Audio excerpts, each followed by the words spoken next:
Welcome to the Tudors Untold Stories. This channel unveils the hidden truths, secret affairs, and lesser-known events that shaped England's most famous dynasty. Join us as we explore betrayals, power struggles, and untold dramas that defined the Tudor era. History like you've never heard it before. Let's begin. The Tudors Untold Stories, Hidden Secrets, Betrayals, and Power Struggles of a Dynasty. Part 1. The Rise of the Tudors, a dynasty forged in blood. The Wars of the Roses had left England fractured, its noble families divided by generations of bloodshed and betrayal. The houses of Lancaster and York, locked in a brutal struggle for the throne, had torn the country apart, leaving behind a landscape scarred by battles and shifting allegiances. Amid this chaos, an unlikely claimant to the throne emerged, a boy raised in exile, distant from the throne by lineage, yet destined to become the first monarch of a new era. Henry Tudor, later crowned Henry VII, was not the most obvious choice for England's king. He was the son of Margaret Beaufort, a determined and politically astute woman who had spent her life navigating the treacherous world of court intrigue. His claim to the throne rested on a tenuous link to the Lancastrian line through his mother, yet this frail connection was bolstered by a combination of fate, careful planning, and sheer determination. Henry had spent much of his early life in exile in Brittany, constantly under threat from Yorkist forces who sought to eliminate any possible challenger to their rule. His survival was not merely a matter of luck, it was a carefully orchestrated effort by his mother and a network of supporters who understood that, despite his weak claim, Henry represented a beacon of hope for the Lancastrians. The turning point came in 1485, when Henry, backed by French support and a coalition of discontented English nobles, landed in Wales with an army. His march toward destiny was uncertain, but with each passing day, his forces swelled, drawing supporters who saw in him a chance to end decades of instability. The Battle of Bosworth Field was the moment that changed everything. Richard III, the last of the Plantagenet kings, met Henry's forces in a bloody and decisive confrontation. The battle itself was fiercely contested, with neither side gaining a clear advantage until a crucial betrayal shifted the tide. Sir William Stanley, a man who had served Richard yet harbored doubts about his rule, chose to side with Henry at the critical moment. His intervention sealed Richard's fate. The Yorkist king was struck down in the melee, his body stripped and displayed as proof of Henry's triumph. With Richard III dead and his army in disarray, Henry Tudor stood victorious. But victory on the battlefield was only the beginning of his journey. His path to securing the throne was fraught with danger, for England was a land still simmering with rivalries and unfulfilled ambitions. Henry knew that his claim alone would not be enough to secure lasting peace. He needed legitimacy, and he needed to unify a kingdom torn by factionalism. To achieve this, he made a decision that would define his reign. He would marry Elizabeth of York, the daughter of Edward IV, uniting the warring houses of Lancaster and York in a single powerful alliance. The marriage of Henry and Elizabeth was more than a political maneuver, it was a statement of intent. It symbolized the end of civil war and the birth of a new dynasty, one that would redefine England's future. But Henry's challenges were far from over. Even as he consolidated his rule, whispers of rebellion began to stir. Pretenders to the throne emerged, claiming to be lost princes or rightful heirs, each one a potential spark that could reignite the flames of war. One of the most significant threats came in the form of Lambert Simnel, a young boy used as a puppet by Yorkist conspirators who sought to unseat Henry. Simnel was passed off as Edward, Earl of Warwick, the real heir to the Yorkist claim, and with the support of disaffected nobles, he led an armed rebellion against Henry's rule. The uprising culminated in the Battle of Stokefield in 1487, the last battle of the Wars of the Roses.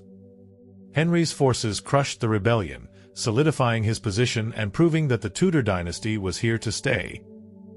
Despite this victory, Henry's reign was marked by an unrelenting paranoia. He understood that his rule was precarious, that the nobility who had once switched allegiances so freely might yet turn against him. To secure his hold on the throne, he employed a network of spies and informants, ensuring that no plot went unnoticed. He also relied on financial control, using bonds and recognizances to keep the nobles in check, ensuring their loyalty through economic means rather than mere fealty. Henry's approach to kingship was pragmatic and calculated. Unlike the charismatic warrior kings who had preceded him, he ruled with caution, preferring diplomacy over warfare and stability over conquest. He rebuilt England's economy, repaired the damage done by years of conflict, and established a foundation upon which his son, Henry VIII, would later build. As the first Tudor king, Henry VII's legacy was one of survival and strategy. He had seized the throne through battle, but he maintained it through governance and political maneuvering. His reign brought an end to the wars that had plagued England for decades, yet the challenges he faced revealed the fragility of his rule. His victory at Bosworth had given him the crown, but it was his ability to navigate the treacherous world of Tudor politics that ensured the survival of his dynasty. The story of the Tudors was only just beginning. Part 2: Henry VIII's Shadowy Court, Intrigue Behind the Throne. The court of Henry VIII was a world of ambition, power, and ruthless politics. Beneath the dazzling displays of wealth and magnificence lay a dangerous game where loyalty was fleeting and betrayal could mean death. Henry, with his towering presence and forceful personality, ruled not just with the power of the crown but through a court filled with schemers, spies, and those who sought to manipulate him for their own ends. The men and women who surrounded him, advisors, courtiers, and even his wives, were players in an ever-changing game where a single misstep could lead to the executioner's block. One of the most influential figures in the early years of Henry's reign was Thomas Wolsey. A brilliant statesman and master manipulator, Wolsey rose from humble origins to become the king's chief minister, holding immense power over England's political and diplomatic affairs. He engineered alliances, managed the king's finances, and wielded authority that often rivaled Henry's own. But Wolsey's downfall was as spectacular as his rise. When he failed to secure an annulment for Henry's marriage to Catherine of Aragon, he fell from favor, losing his titles, his wealth, and ultimately his life. His demise was a stark reminder that even the most powerful figures in Henry's court were expendable. In the wake of Wolsey's fall, a new faction emerged, led by Thomas Cromwell. A man of ruthless efficiency, Cromwell understood Henry's desires better than anyone. He orchestrated the break with Rome, securing the king's divorce and engineering the English Reformation, which dismantled the power of the Catholic Church in England. Yet even Cromwell, who had served his master with unwavering loyalty, could not escape the shifting tides of Henry's court. When he arranged Henry's ill-fated marriage to Anne of Cleves, a union the king found personally repellent, his enemies seized their chance. He was arrested, accused of treason, and executed without trial. The influence of women in Henry's court was equally profound. His 6 marriages were not merely romantic entanglements but political maneuvers that shaped England's future. Anne Boleyn, perhaps the most infamous of Henry's wives, was not merely a queen but a political strategist who played a crucial role in England's break from the Catholic Church. Yet her sharp intelligence and bold personality made her enemies, and once Henry's love waned, they moved swiftly to bring about her downfall. She was executed on charges of adultery and treason, though few believed she was guilty. Jane Seymour, Henry's 3rd wife, played a different game. She was quiet, obedient, and careful never to overstep her role. Her reward was delivering Henry his longed-for son, Edward VI. Yet even as Henry celebrated the birth of his heir, the court remained a battlefield. Factions formed around the Seymour family, eager to exploit their newfound influence, while others sought to undermine them. Jane's early death spared her from the brutal court politics that consumed so many others. The intrigue in Henry's court was not limited to his wives and advisors. It extended to his closest friends, many of whom would not survive their association with him. Charles Brandon, Duke of Suffolk, remained one of the few who managed to stay in Henry's favor throughout his reign, though not without difficulty. Others, such as Henry Norris and Thomas More, were less fortunate. More, a staunch Catholic, refused to recognize Henry as supreme head of the Church of England. His loyalty to his faith cost him his life. The court was also a place of espionage, where spies and informants worked in the shadows. Henry's chief minister, Thomas Walsingham, maintained a network of agents who reported on whispers of treason, conspiracies, and disloyalty. No one was safe from suspicion, and many met their end simply because of court gossip or an ill-timed remark. As Henry aged, his paranoia deepened. The once athletic and charismatic king became increasingly irritable, unpredictable, and prone to fits of rage. His failing health and ulcerated leg only added to his temper, making life at court even more dangerous. Those who had once been close to him found themselves cast aside or executed as he sought to protect his authority at all costs. By the time of Henry's death in 1547, his court had become a place defined by fear and ambition. The Tudor court under Henry VIII was not just a stage for royal splendor but a deadly battleground where survival depended on cunning, manipulation, and an ability to read the ever-changing moods of the king. The players who had once dominated his reign were either dead, disgraced, or struggling to hold on to the power they had once wielded. Yet the legacy of Henry's court did not end with his death.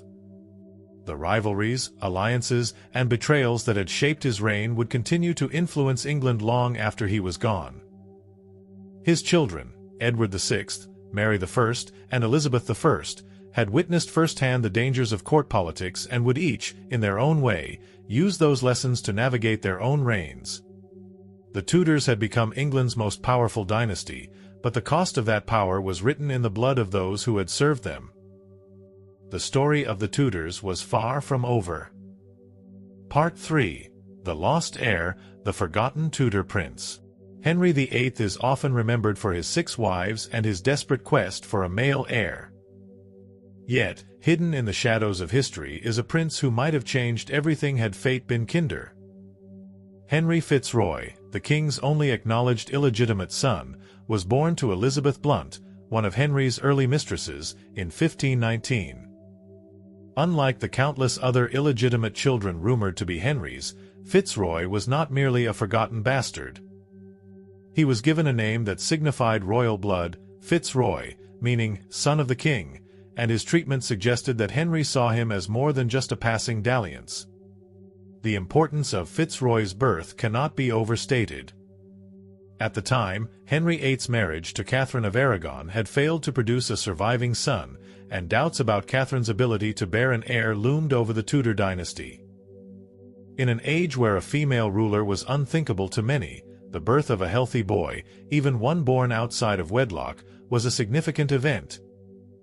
Henry, known for his impatience and desire to secure his lineage, ensured that Fitzroy was not raised in obscurity like many other illegitimate children of noble birth. Instead, he showered him with titles, wealth, and a future filled with promise. At just 6 years old, Fitzroy was elevated to the title of Duke of Richmond and Somerset, a rare honor for a child born out of wedlock. He was given lands, a household befitting a prince, and an education worthy of a future ruler. His tutors included some of the finest minds of the age, ensuring that he was trained in governance, military strategy, and courtly behavior. These were not the actions of a king who intended to let his son fade into irrelevance. Some at court began to whisper, could Henry be grooming Fitzroy as a potential heir, even above his legitimate but sickly daughter, Princess Mary? Speculation only grew when Fitzroy was granted the position of Lord Lieutenant of Ireland, a post of immense responsibility, and later appointed to the prestigious Order of the Garter. The fact that Henry entrusted him with such roles suggested he was testing his son's ability to rule. Some believed that had Anne Boleyn failed to provide Henry with a son, he might have taken steps to legitimize Fitzroy through an Act of Parliament. It would not have been unprecedented. Other European rulers had legitimized their bastards when no other heirs were available. Yet, despite the favor he enjoyed, Fitzroy's fate took a tragic turn. In 1536, at the age of 17, he fell gravely ill. Some accounts suggest tuberculosis, while others propose a rapid fever that took him suddenly. Whatever the cause, his death was a devastating blow to Henry VIII. The son who had once seemed like a possible answer to England's succession crisis was gone, leaving the king with only his legitimate daughters and the uncertain hope that Anne Boleyn might still produce a male heir. The timing of Fitzroy's death was eerily coincidental. Just months earlier, Anne Boleyn had been executed, and her own child, Princess Elizabeth, was declared illegitimate. Had Fitzroy survived, it is possible that Henry might have reconsidered his role in the line of succession. Without him, Henry's desperation for a son intensified, leading to further marriages and increasing political instability. In the years that followed, Fitzroy's memory faded from the official Tudor narrative.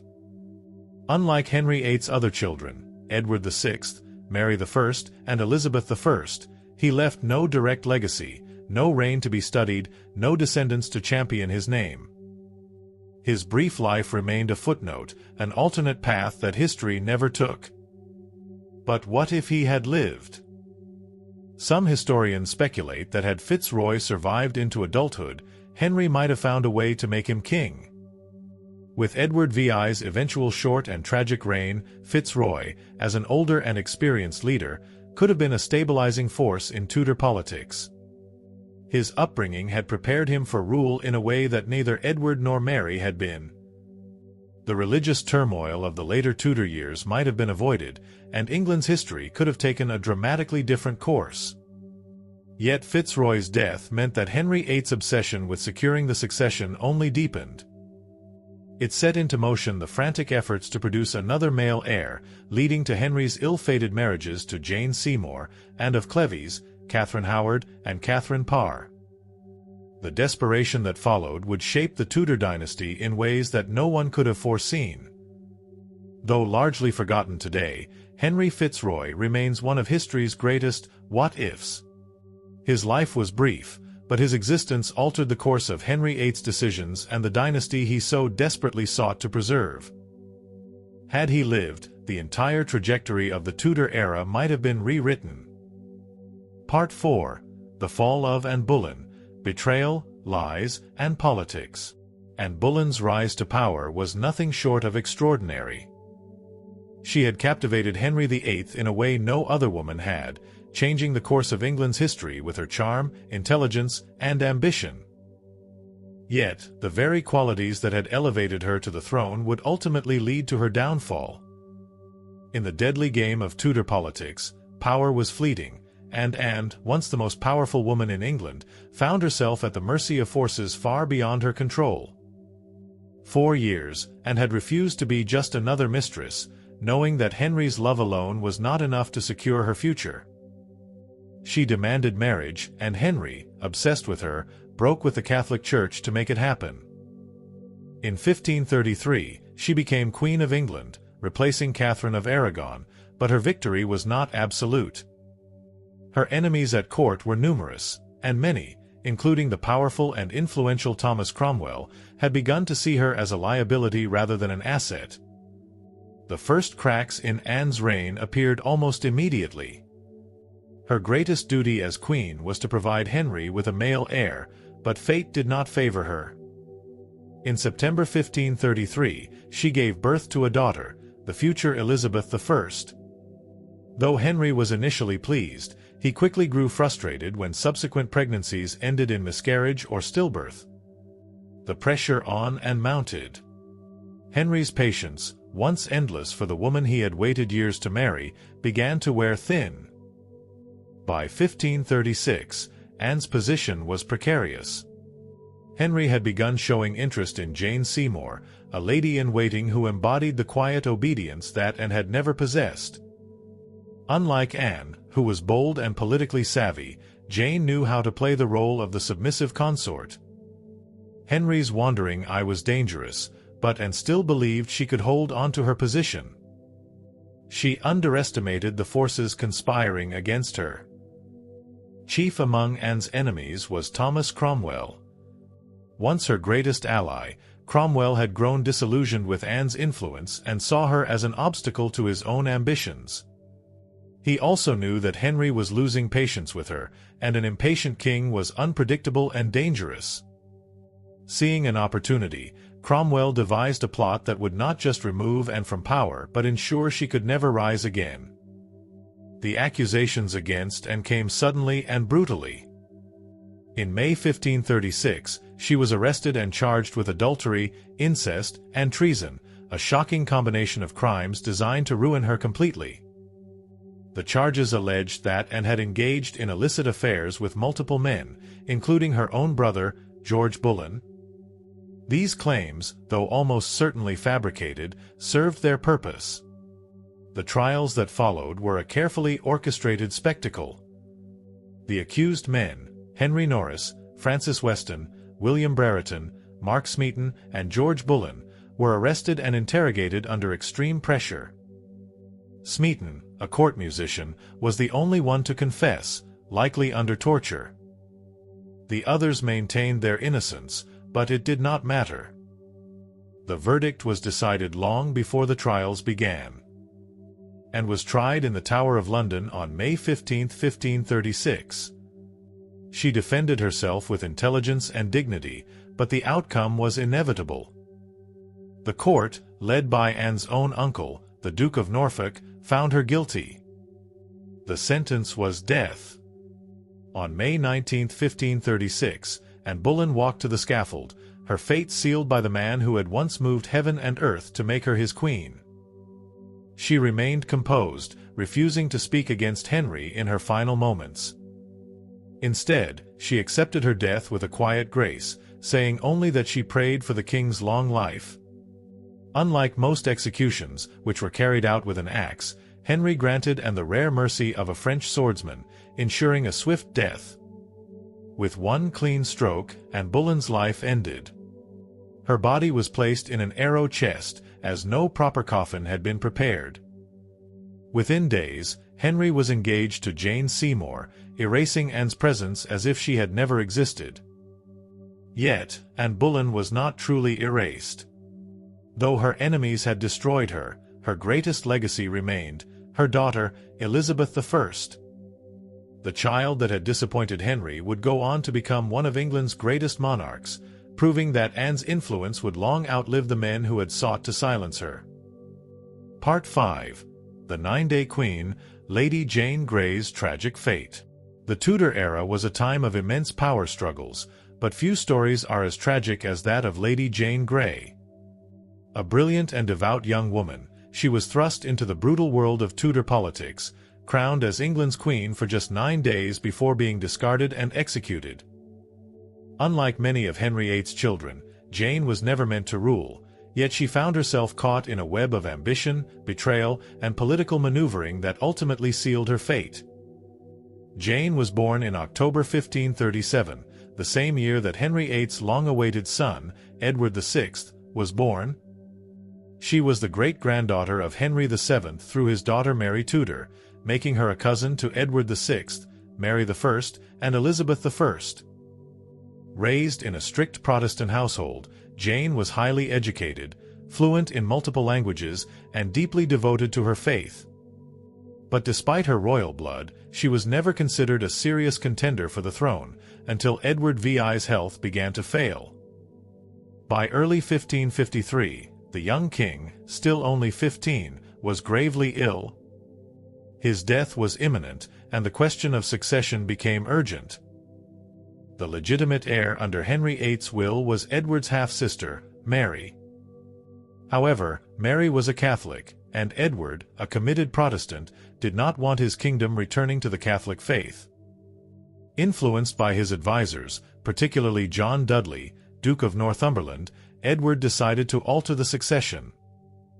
Instead of naming Mary as his heir, he declared that his Protestant cousin, Lady Jane Grey, would inherit the throne. Northumberland, a powerful noble and Edward's chief minister, had his own reasons for supporting Jane. He had recently arranged a marriage between Jane and his son, Guilford Dudley, and he saw an opportunity to increase his family's influence.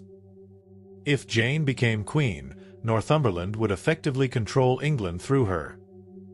But Jane was never consulted in these plans. She was merely a pawn, unaware of the storm that was about to consume her. On July 6, 1553, Edward VI died. His death was kept secret for a few days while Northumberland prepared to install Jane as queen. On July 10, she was taken to the Tower of London and officially proclaimed queen. But Jane's rule was doomed from the start. She had little popular support, and few recognized her as the rightful monarch. Across England, the people rallied behind Mary, the true daughter of Henry VIII, who had been bypassed in favor of Jane. Mary, who had been in hiding, moved quickly to reclaim her throne. She gathered an army of supporters, and within days, it became clear that Jane's reign would not last. Northumberland's desperate attempts to maintain control collapsed as nobles and commoners alike defected to Mary's cause. On July 19, just 9 days after she had been proclaimed queen, Jane was deposed. Mary entered London in triumph, and Jane was imprisoned in the Tower. Initially, Mary did not wish to execute her young cousin. She saw Jane as a victim rather than a traitor and seemed willing to show mercy. However, Jane's fate was sealed when her father, Henry Grey, foolishly became involved in a Protestant rebellion against Mary. His actions convinced Mary that Jane was too dangerous to be left alive. On February 12, 1554, at just 16 years old, Jane was led to the scaffold. She was calm, composed, and deeply resigned to her fate. As she stood before the executioner, she forgave her captors and remained steadfast in her Protestant faith. After a brief prayer, she was blindfolded, but in a tragic moment, she struggled to find the block. "What shall I do? Where is it?" she asked, her voice filled with fear. A witness guided her hands, and she laid her head down. With one swift stroke, the axe fell. Jane's execution shocked England. Though she had been queen for only 9 days, her death became a symbol of the brutality of Tudor politics. In the years that followed, she was remembered not as a usurper but as an innocent girl caught in a battle she never sought to fight. Part 6. The Bloody Reign, Mary I and the Fires of Faith. Mary I, the first queen to rule England in her own right, inherited a kingdom deeply divided. She was the daughter of Henry VIII and Catherine of Aragon, and for much of her early life she had been cast aside, declared illegitimate, and forced into political obscurity. Yet, in 1553, she defied all expectations, seizing the throne from Lady Jane Grey and entering London as the undisputed ruler of England. For the first time, a woman sat on the English throne, but Mary's reign would soon be defined by religious persecution, political unrest, and a desperate attempt to restore Catholicism to a Protestant England. Upon taking the throne, Mary faced an immediate crisis. Her claim was strong. She was the rightful heir under Henry VIII's will, but years of religious reform under Edward VI had created a Protestant England. Mary, a devout Catholic, saw it as her divine duty to return her kingdom to the true faith. She quickly set about undoing the Protestant changes her father and brother had implemented, reinstating Catholic Mass, restoring papal authority, and reversing Henry VIII's break from Rome. Yet, Mary's religious policies were not just a matter of faith, they were also personal. She had witnessed her mother, Catherine of Aragon, suffer and die after Henry cast her aside for Anne Boleyn. Mary saw Protestantism as the force that had stolen her father from her mother, had branded her illegitimate, and had nearly cost her everything. Now, with the crown on her head, she would not allow Protestantism to continue its hold over England. One of her first acts as queen was to seek a husband. A woman ruling alone was almost unthinkable, and Mary believed marriage was essential for securing her dynasty. But her choice of husband, Philip II of Spain, proved to be deeply unpopular. Philip, a staunch Catholic and heir to the powerful Spanish Empire, was seen as a foreign threat by the English people. Fears spread that England would become a mere province of Spain, ruled by a foreign king who had no loyalty to the country. Despite these concerns, Mary married Philip in 1554, but the union was cold and politically disastrous.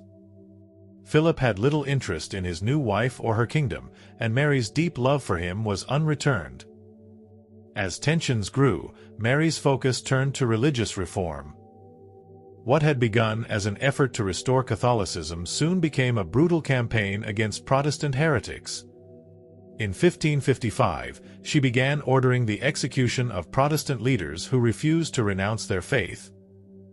Bishops, preachers, and even ordinary citizens were burned at the stake in public spectacles designed to strike fear into Protestant communities. The most famous victims included Archbishop Thomas Cranmer, who had been one of Henry VIII's leading religious reformers. Over the course of Mary's reign, nearly 300 Protestants were burned alive.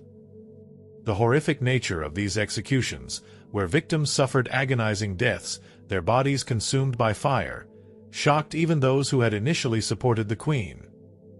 Instead of stamping out Protestantism, the burnings turned Mary into a symbol of tyranny. Her reputation as Bloody Mary was born from these events, and it would define her legacy for centuries. Yet, despite her efforts, Mary's reign was marked by failure after failure. Her marriage to Philip produced no children, leaving her without an heir. Worse still, she suffered from phantom pregnancies. Her body swelled, her menstrual cycle stopped, and she displayed all the signs of pregnancy, only for it to be revealed that there was no child. Whether it was the result of illness, psychological distress, or hormonal imbalances, these false pregnancies humiliated Mary and weakened her position. Without a child of her own, she had no way of securing England's future under Catholic rule. By 1558, Mary was a broken woman. Her health was deteriorating, her husband had abandoned her for Spain, and her attempts to restore Catholicism had only fueled further resistance. She had spent her reign trying to save England's soul, yet she had only deepened the religious divisions that would define the next century. On November 17, 1558, Mary died, likely of uterine cancer or a related illness. She was only 42 years old. Her death marked the end of her dream of a Catholic England. With no surviving children, the throne passed to her Protestant half-sister, Elizabeth I. Despite the bloodshed of her reign, Mary's rule was a turning point in English history. She was the first woman to rule England as Queen Regnant, proving that a woman could hold power in her own right. Yet, her failures paved the way for her sister Elizabeth, who would learn from Mary's mistakes and reshape England in ways no one could have foreseen. Part 7. The Golden Age begins, Elizabeth I's rise to power. On November 17, 1558, Elizabeth Tudor became Queen of England. Her path to the throne had been anything but smooth. Born to Henry VIII and Anne Boleyn, she had once been the Princess of England, only to be declared illegitimate after her mother's execution. She had survived the reign of her Protestant brother, Edward VI, and the Catholic purge under her sister, Mary I. Now, after years of uncertainty, Elizabeth was queen, inheriting a divided, war-weary kingdom on the brink of collapse. Few expected the uncertain 25-year-old woman to become one of the greatest monarchs in history. From the very beginning, Elizabeth understood that ruling England would not be easy. She had spent most of her life as an outsider, caught between shifting religious and political factions that sought to use her for their own gain. Unlike Mary, who had ruled with emotion and vengeance, Elizabeth was pragmatic, cautious, and politically shrewd. Her first challenge as queen was to unite a fractured England, balancing the Protestant reforms established under Edward VI with the lingering Catholic loyalties from Mary's reign. The Elizabethan religious settlement, introduced in 1559, was her first major act as queen. Instead of enforcing a harsh crackdown on Catholics, as Mary had done with Protestants, Elizabeth sought a middle way. The Act of Supremacy re-established England's break from Rome, declaring Elizabeth as the supreme governor of the Church of England, a title carefully chosen to avoid offending Catholics who believed only the Pope could be the true head of the Church. The Act of Uniformity mandated a moderate Protestant faith, using the Book of Common Prayer, but allowing for some Catholic traditions to remain. Though Elizabeth's settlement did not satisfy the most extreme Protestants or Catholics, it created stability, something England had not seen in decades. Her policy was clear: religion would no longer be a cause for mass executions or civil war. Those who practiced Catholicism privately were largely tolerated, as long as they did not challenge her authority. This policy helped England recover from years of religious conflict, though it did not entirely eliminate future tensions. But religious policy was just one of Elizabeth's many concerns. She also faced external threats from powerful Catholic nations like Spain and France, both of whom saw her as an illegitimate heretic. England was still vulnerable, its navy was weak, and the treasury was nearly bankrupt after Mary's disastrous war with France. To survive, Elizabeth needed to play the game of diplomacy wisely. One of the most pressing questions surrounding Elizabeth was marriage. As a female ruler, she was expected to marry quickly, securing a husband who could provide military support and an heir to continue the Tudor dynasty. Philip II of Spain, Mary's widower, was one of the first suitors, but Elizabeth refused him, unwilling to be controlled by a foreign king. Over the years, she entertained offers from French, Spanish, and Austrian princes, but always kept her intentions unclear. She used marriage negotiations as a political tool, ensuring that powerful nations remained hopeful and hesitant to attack England. At home, her court was filled with speculation about her closest advisor and rumored love interest, Robert Dudley. Handsome, ambitious, and devoted to Elizabeth, Dudley was one of the few men she truly trusted. Yet, scandal followed him. His wife, Amy Robsart, died under suspicious circumstances in 1560, fueling rumors that Dudley had murdered her to clear the way for marriage to Elizabeth. Whether Elizabeth had ever seriously considered him as a husband remains unknown, but in the end, she chose no one. She remained the Virgin Queen, declaring that she was married to England and refusing to share power with any man. Her decision not to marry was revolutionary. It defied the expectations of her time, solidifying her authority as a ruler in her own right, rather than a queen consort. By staying single, she maintained absolute control over England's policies, alliances, and military decisions. It also added to her mystique, creating a cult of personality that portrayed her as a semi-divine figure, destined to rule alone. Despite her successes in stabilizing England, Elizabeth's reign was not without threats. Catholic plots to remove her, often in favor of her cousin Mary, Queen of Scots, emerged throughout the 1560s and 1570s. Some English Catholics saw Mary Stuart as the rightful queen, believing Elizabeth to be a heretical usurper. Spain and France both supported these claims, making Mary a dangerous figure who could serve as a Catholic rallying point. In 1568, Mary fled Scotland and sought Elizabeth's protection, but instead of helping her cousin, Elizabeth saw her as a threat and imprisoned her for nearly 19 years.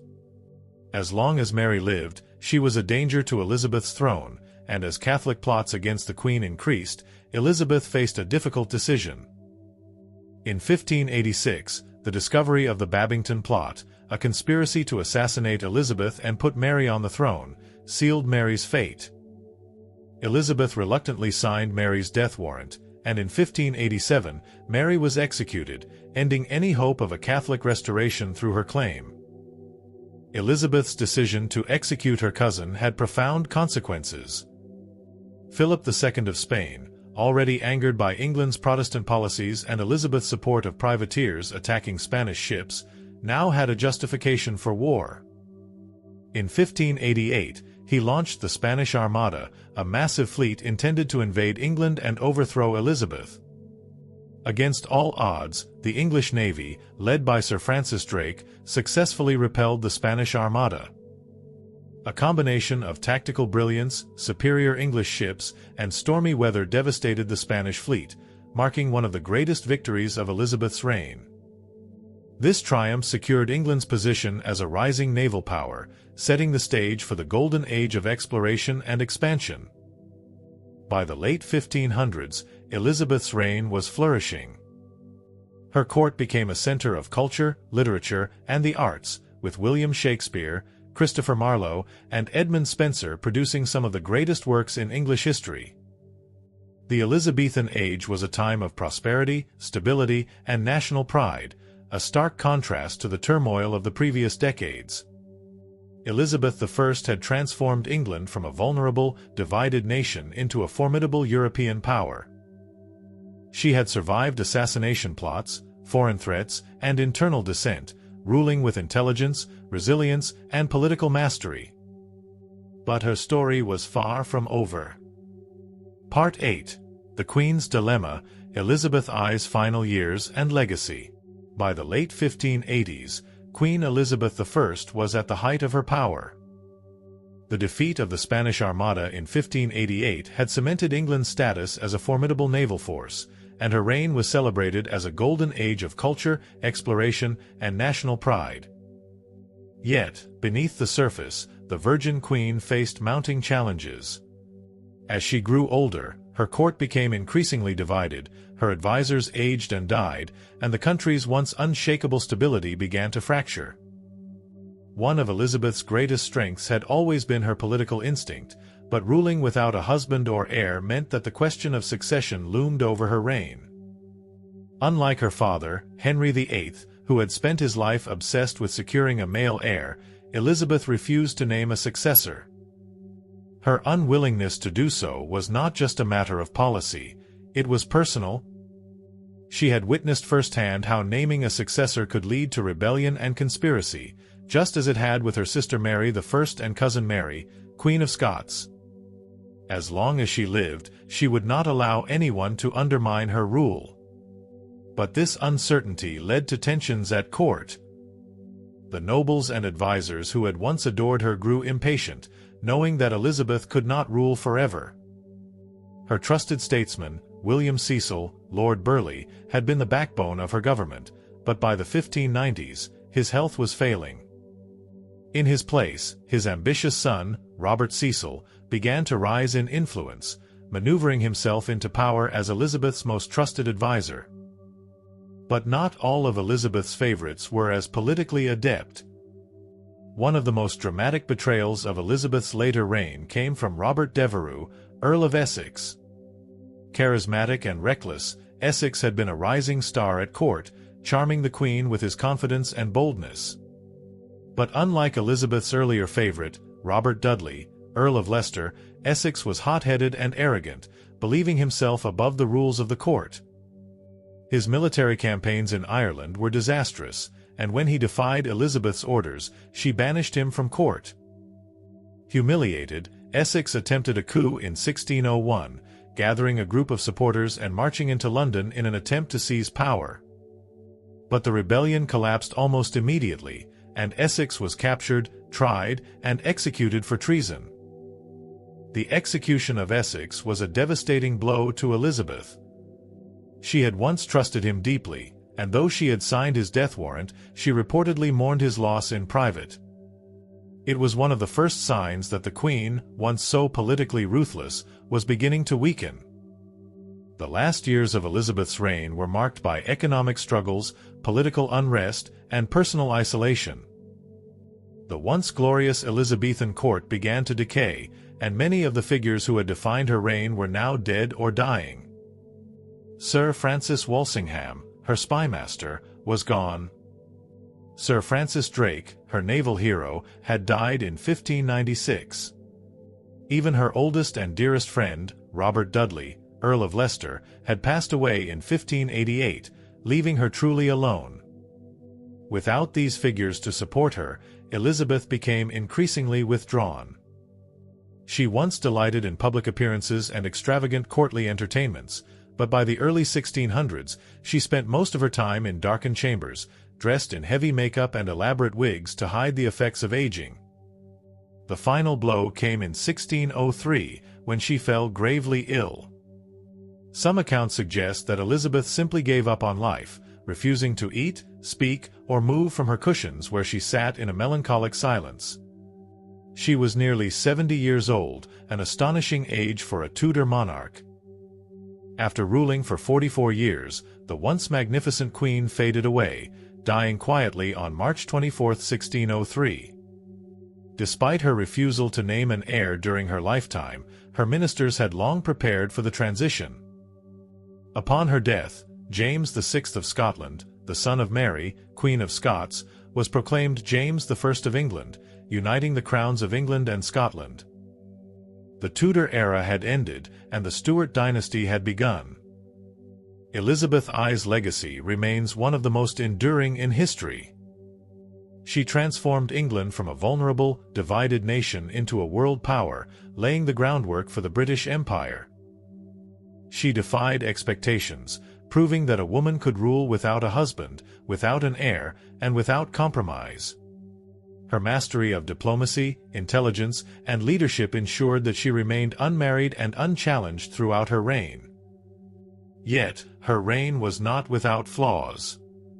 In her later years, England suffered from economic troubles, harsh laws against dissenters, and military failures in Ireland.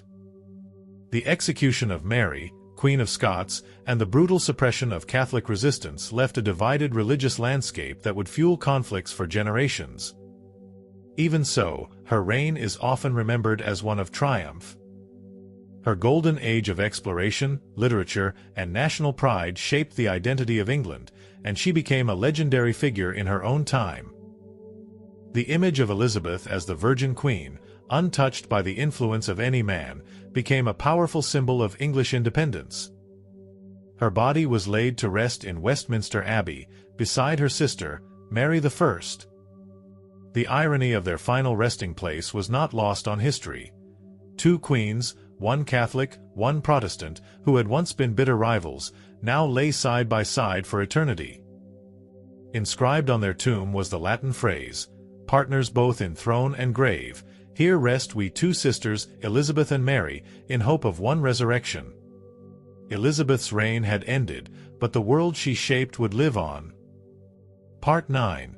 The Lost Heirs, the Forgotten Tudors and Their Tragic Fates. The Tudor dynasty is often remembered for its most famous rulers, Henry VIII, Elizabeth I, and Mary, Queen of Scots. Yet, hidden in the shadows of history are the forgotten heirs, the ones who might have ruled, but were instead erased by fate, politics, or tragedy. Their lives were marked by lost potential, betrayal, and exile, and their stories reveal the deeper, often overlooked consequences of the Tudor obsession with succession.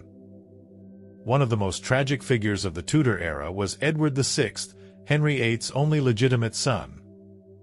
He had been the long-awaited prince, the child Henry had fought so desperately to have, and his birth in 1537 was met with immense celebration. But his mother, Jane Seymour, died shortly after childbirth, leaving him a motherless heir in a dangerous court. Edward was a bright and precocious child, raised to be a Protestant king who would complete the reforms begun by his father. He was deeply influenced by his advisors, particularly Edward Seymour, Duke of Somerset, his uncle, who ruled as Lord Protector after Henry VIII's death. But Edward's reign was brief. By 1553, he was gravely ill, likely suffering from tuberculosis. Determined to prevent the return of Catholicism under his sister Mary, Edward was convinced by John Dudley, Duke of Northumberland, to alter the line of succession. Instead of naming Mary or Elizabeth, he declared his Protestant cousin, Lady Jane Grey, as his heir. Just 15 years old, Jane was intelligent, devout, and utterly unprepared for the role she was forced into. Her reign lasted a mere 9 days before Mary I gathered support and deposed her. Jane was imprisoned, branded a usurper, and executed in 1554, her young life cut short by the dangerous ambitions of those around her. Her death remains one of the most heartbreaking examples of how Tudor politics destroyed the lives of those caught in its web. But Jane was not the only lost heir of the Tudors. Another largely forgotten figure was Arthur, Prince of Wales, Henry VIII's older brother. Had Arthur lived, the entire course of English history would have changed. Born in 1486, he was the firstborn son of Henry VII and Elizabeth of York, the prince who was supposed to rule England after his father. From the moment of his birth, he was raised as the future king, given the best education and married at age 15 to the Spanish princess, Catherine of Aragon. But Arthur was sickly and weak. Within months of his marriage in 1502, he fell gravely ill, likely from tuberculosis or the sweating sickness, and died at just 15 years old. His death changed everything. His younger brother, the Spare, became Henry VIII, and Catherine of Aragon was left a widow before she ever had the chance to be a queen. Arthur's death was not just a family tragedy, it reshaped the entire Tudor dynasty. Had he lived, England might have remained Catholic, Henry VIII would have never had 6 wives, and the Church of England might never have been created. In a way, Arthur was the king England never had, a shadow figure whose absence had greater consequences than his presence ever did. Yet another overlooked heir was Henry Fitzroy, Henry VIII's only acknowledged illegitimate son. Born in 1519, he was the result of Henry's affair with Elizabeth Blount, one of his mistresses. While bastards were common in royal courts, Henry did something unprecedented. He publicly acknowledged Fitzroy, even giving him the title Duke of Richmond and Somerset. There was speculation that Henry might even legitimize him, making him his heir if no son was born from his marriages. But Fitzroy's life was short and tragic. Like so many young Tudors, he fell ill and died at the age of 17 in 1536, possibly from tuberculosis. Had he lived longer, he might have been a contender for the throne, especially as Henry VIII's desperation for a male heir grew. Instead, he became just another forgotten Tudor, erased by time and the relentless march of history. The story of the lost Tudor heirs is not just a series of what-ifs, it is a reminder of the high cost of monarchy. In a world where lineage was everything, those who were born at the wrong time, in the wrong position, or to the wrong mother were doomed to be used, discarded, or erased. Elizabeth I, despite her legendary reign, also left behind a lost generation. By refusing to marry and have children, she ensured that her line would die with her. The Tudor dynasty, so carefully built through blood, war, and political maneuvering, ended not with a grand battle, but with the quiet passing of an old, childless queen. Yet, even as the Stuarts took the throne with James I, the legacy of the Tudors endured. Their stories, their struggles, and their forgotten heirs remained woven into the fabric of England's history. The lost heirs, though never crowned, still shaped the kingdom in ways that would be felt for centuries. Part 10. The Shadow of the Throne, the Women Who Shaped the Tudors. The Tudor dynasty is often told through the lens of its kings, but the women of the era were just as influential, sometimes even more so. Whether they were queens, consorts, mistresses, or political schemers, they played critical roles in shaping the course of history, often working from the shadows of the throne. While some were celebrated, others were forgotten, erased, or demonized, their influence hidden behind the grand narratives of kingship. One of the most formidable of these women was Margaret Beaufort, the mother of Henry VII. Without her, there would have been no Tudor dynasty at all. Born in 1443, she was a member of the Lancastrian royal family during the Wars of the Roses. At just 13 years old, she was married off to Edmund Tudor, a half-brother of King Henry VI.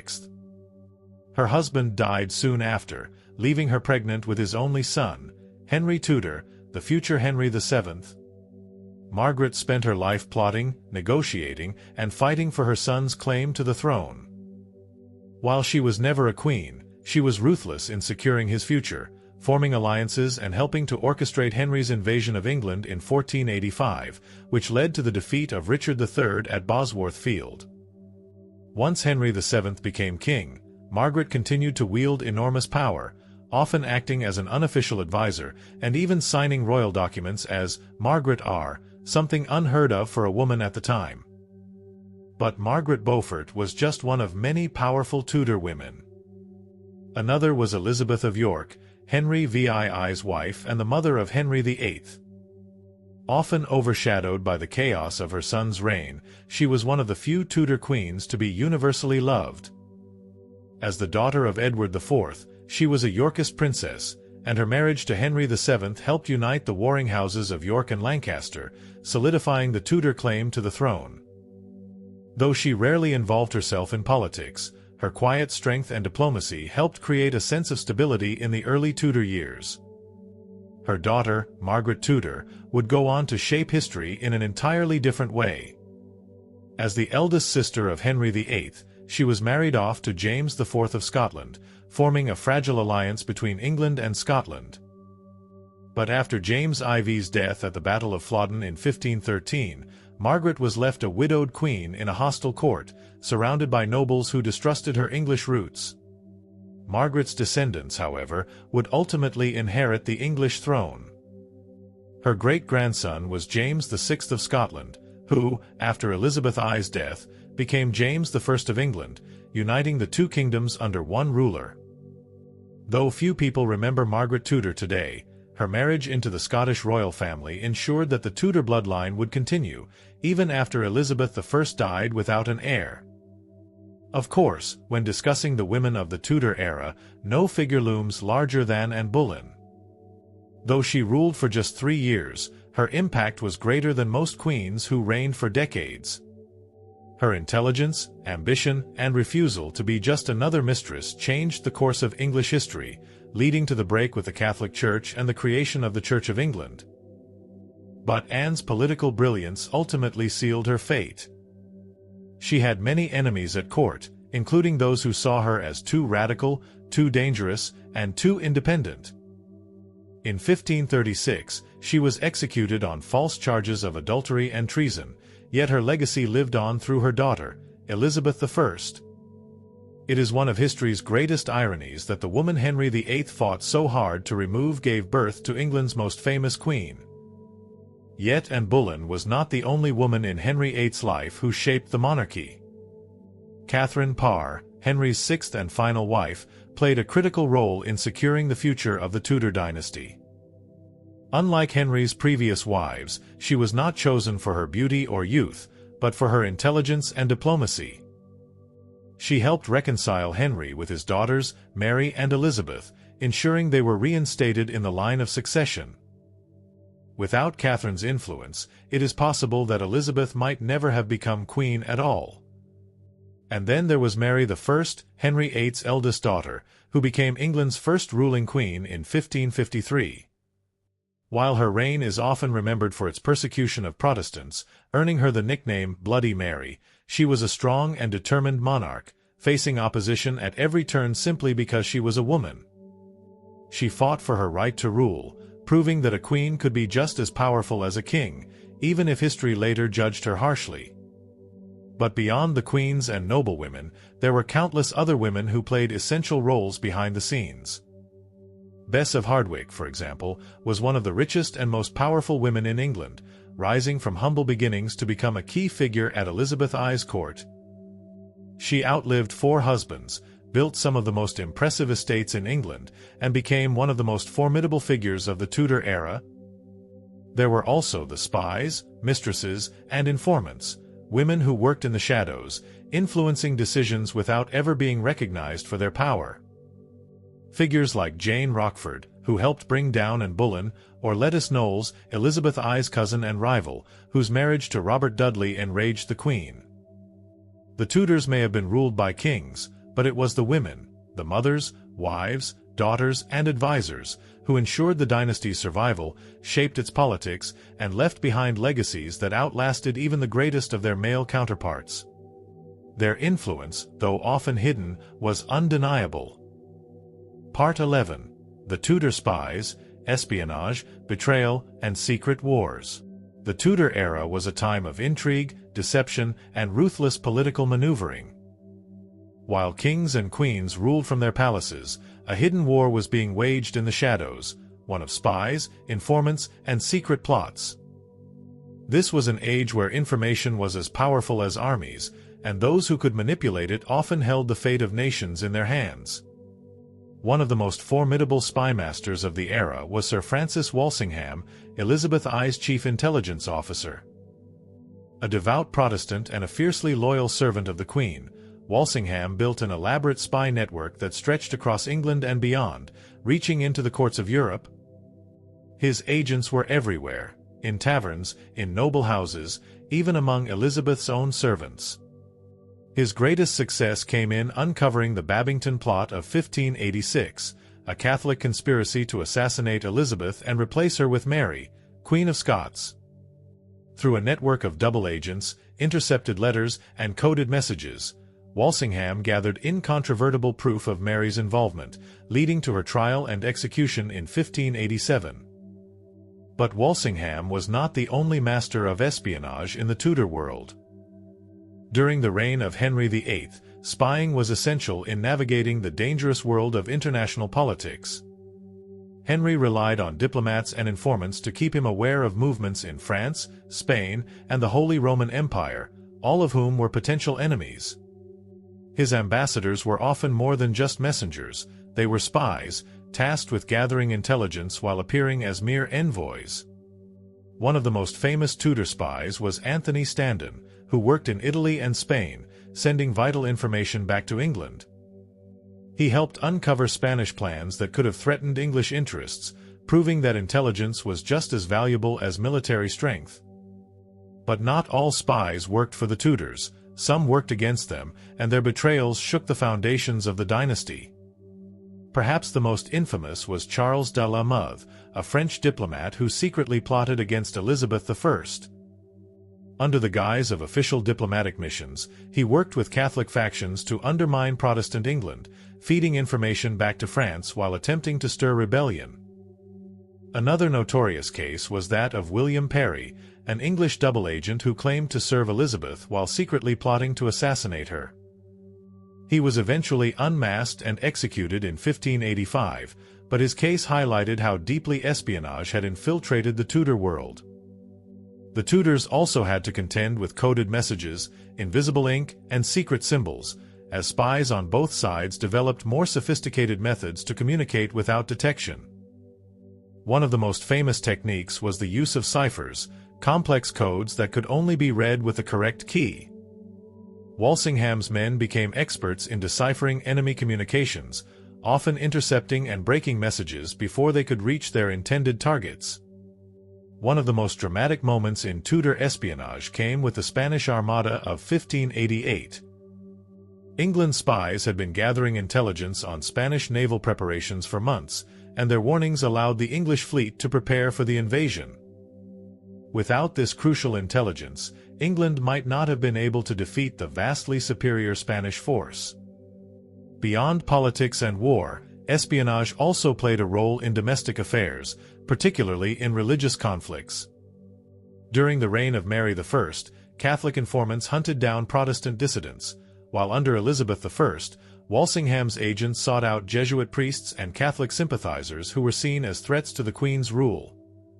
No one was truly safe. At any moment, a friend or servant could be a government informant, reporting secret conversations back to the Crown. But for all its successes, Tudor espionage was also a dangerous game, and many spies met gruesome ends. Those caught committing treason were often hanged, drawn, and quartered, their bodies displayed as a warning to others. It was a merciless world, where shifting loyalties could mean the difference between a reward from the Queen or a brutal execution. Yet, despite the dangers, espionage was essential to the survival of the Tudor monarchy. Without their network of informants, code breakers, and undercover agents, the Tudor rulers would have been far more vulnerable to foreign invasion, assassination, and rebellion. The world of Tudor spies was one of constant paranoia, where betrayal lurked around every corner, where trust was a luxury, and where the fate of the kingdom could rest on a single intercepted letter. Part 12. The End of an Era, The Legacy of the Tudors. By the dawn of the 17th century, the Tudor dynasty was nearing its end. What had begun with Henry VII's victory at Bosworth in 1485 was now drawing to a close with the reign of Elizabeth I, the last Tudor monarch. It had been a century of dramatic upheaval, religious transformation, political intrigue, and some of the most famous rulers in English history. But as Elizabeth aged without an heir, the question that loomed over England was simple: what came next? Unlike her father, Henry VIII, who had spent his reign obsessed with securing a male heir, Elizabeth I had chosen to never marry. Though she entertained numerous suitors, Philip II of Spain, Francis, Duke of Anjou, and even Robert Dudley, she remained the Virgin Queen, refusing to risk her power and independence for the sake of an alliance. But her decision meant that, for the first time since Henry VII, there was no direct Tudor heir to continue the dynasty. As Elizabeth entered her final years, England stood at a crossroads. Her reign had brought stability after the turmoil of Mary I's rule, and she had solidified England's status as a Protestant nation, repelling threats from Catholic Europe and defeating the Spanish Armada in 1588. But the question of succession was an uncomfortable one, and Elizabeth, ever reluctant to acknowledge her own mortality, refused to name an heir until the very end. That heir, when he finally emerged, was James VI of Scotland, the son of Elizabeth's executed cousin, Mary, Queen of Scots. Though Mary had been a Catholic rival, her son James had been raised as a Protestant king, ruling Scotland since infancy. His claim to the English throne came through his great-grandmother, Margaret Tudor, Henry VIII's sister, linking him directly to the Tudor bloodline.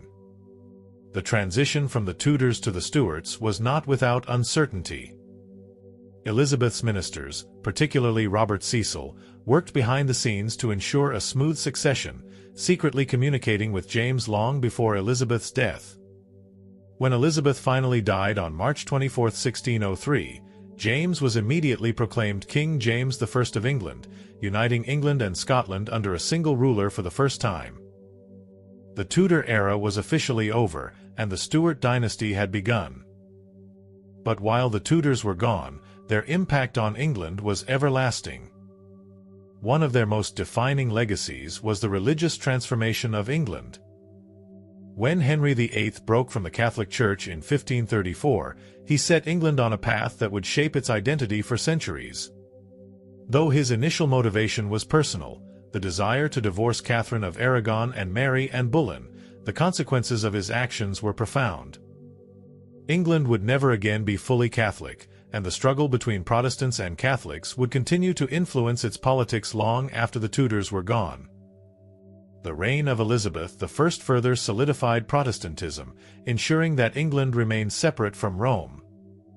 Her Act of Uniformity, 1559, and the 39 Articles defined the Church of England, creating a religious settlement that formed the basis of modern Anglicanism. Without the Tudors, England might have remained a Catholic kingdom, bound to the influence of the Pope and Catholic Europe. Instead, their break from Rome set the stage for the religious conflicts and revolutions that would define the next century. Beyond religion, the Tudors also reshaped England's global role. Under Henry VII, England had been a relatively minor player in European affairs, overshadowed by the greater powers of Spain, France, and the Holy Roman Empire. But by the time of Elizabeth I's death, England had emerged as a growing naval power, having defeated the Spanish Armada and begun the early stages of global exploration. Figures like Sir Francis Drake and Sir Walter Raleigh laid the groundwork for England's later colonial ambitions, setting the stage for the expansion of the British Empire. The Tudors also left behind a cultural legacy that continues to shape England's identity. The reign of Elizabeth I saw the rise of William Shakespeare, whose works became some of the most enduring literary masterpieces in history. The Tudor court fostered artistic and architectural advancements, from the grandeur of Hampton Court Palace to the splendor of Elizabethan poetry and drama. Even today, the iconography of the Tudors, their portraits, their symbols, and their legends, remains deeply embedded in British culture. But perhaps the most enduring legacy of the Tudors was their impact on the monarchy itself. Before the Tudors, the English throne had been unstable, constantly threatened by civil war and rival claimants. The Tudors established the concept of a strong, centralized monarchy, where the king or queen ruled with absolute authority, a model that would dominate English politics for the next 2 centuries. They proved that a ruler's power did not just come from noble birth, but from their ability to command loyalty, shape policy, and navigate the treacherous waters of court politics. Yet, for all their achievements, the Tudors left behind unresolved tensions. Their obsession with dynastic security, their brutal handling of dissent, and their expansion of royal authority created conflicts that would later erupt in the English Civil War. The very power they built would one day be challenged and dismantled, as England moved toward a constitutional monarchy. And so, as the Tudor era faded into history, it left behind a kingdom that had been forever changed. The Tudors had turned England into a Protestant nation, a naval power, and a cultural giant. They had transformed the monarchy from a feudal institution into a force that would shape the destiny of a nation. They had ruled through war, intrigue, and ambition, carving their names into the fabric of history. Though the Tudor dynasty ended with Elizabeth I, their influence never truly disappeared. Their legacy endured, shaping the rulers who followed and the nation they left behind. The story of the Tudors was over, but their impact would echo through history for centuries to come. Thank you for joining us on The Tudors Untold Stories. We've uncovered the secrets, scandals, and triumphs that shaped this legendary dynasty. History is never truly over, its echoes remain with us today. Stay tuned for more fascinating stories, and don't forget to like, share, and subscribe.